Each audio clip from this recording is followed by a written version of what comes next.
ఆ శాసనము నెరవేరాలి అంటే ఆ మరణ శాసనము రాసిన వారు మరణించక తప్పదు.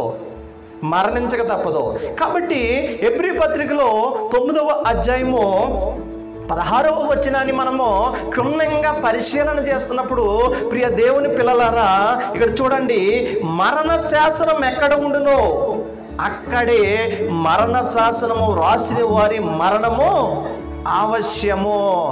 ఎక్కడైతే మరణ శాసనం ఉన్నదో అక్కడ మరణ శాసనము రాసిన వారు మరణించాలంట. ఎక్కడైతే మరణ శాసనం ఉందో ఆలోచన చేయాలి. ఎక్కడుందండి మరణ శాసనము? మరణ శాసనము భూమి మీద ఉంది. మరణ శాసనము ఈ యొక్క నరుల మీద ఉంది. కాబట్టి మరణ శాసనం ఎక్కడ ఉండునో అక్కడ మరణ శాసనము రాసిన వారు మరణం అవడము అవశ్యం అంట. ఆ శాసనము రాసిన వారు మరణము